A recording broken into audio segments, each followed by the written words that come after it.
Kementerian Komunikasi dan Digital Republik Indonesia melaksanakan forum sosialisasi Pilkada Damai 2024 guna menciptakan kondisi pemilihan yang damai khususnya di wilayah Sumatera Selatan.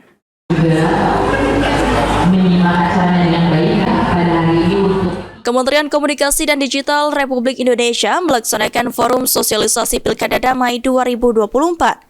Turut menjadi narasumber dalam kegiatan tersebut yakni Ketua KPU Kota Palembang Syawaludin, influencer Kota Palembang Hagai Kainde, serta disaksikan puluhan tamu undangan secara online maupun offline. Kepala Dinas Kominfo Provinsi Sumatera Selatan mengapresiasi kegiatan sosialisasi Pilkada Damai 2024, sehingga dengan adanya kegiatan seperti ini dapat menjadikan situasi pilkada yang damai, serta melahirkan pemerintahan yang baik untuk kedepannya bagi Sumatera Selatan.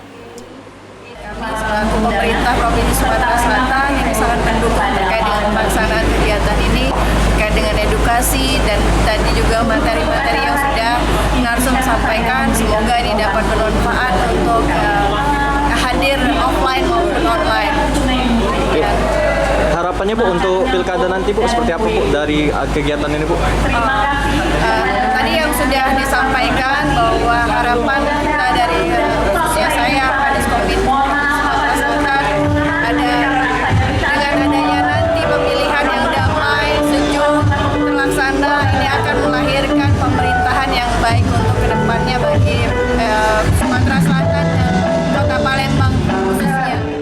Ketua KPU Kota Palembang Syawaludin mengatakan, dengan adanya sosialisasi ini, KPU Kota Palembang dapat mensosialisasikan kepada masyarakat kegiatan maupun tahapan-tahapan yang sedang maupun yang telah dilaksanakan KPU.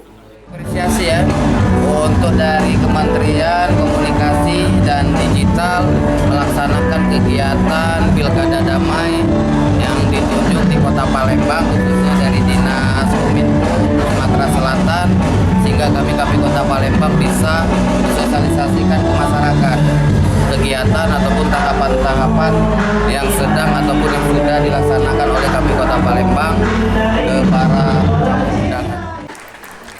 Influencer sekaligus narasumber Hagai Kainde juga mengapresiasi sosialisasi seperti ini, sebab sosialisasi ini perlu disebarkan serta terus menyebarkan pesan-pesan damai terkait pilkada agar menciptakan situasi pilkada yang damai dan aman.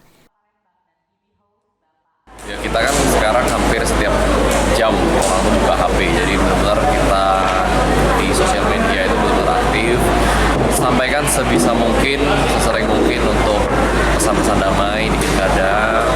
Event-event seperti ini kita juga dokumentasiin, kita juga share ke di sosial media, baik di story ataupun di feed. Sedikit banyak itu pasti akan berpengaruh, dan ini bukan cuma tanggung jawab satu dua pihak, tapi seluruh masyarakat yang sudah sadar pentingnya pilkada ini berlangsung dengan damai dan dewasa. Ini kita harus sebarkan sebanyak-banyaknya orang. Lutfi Pal TV.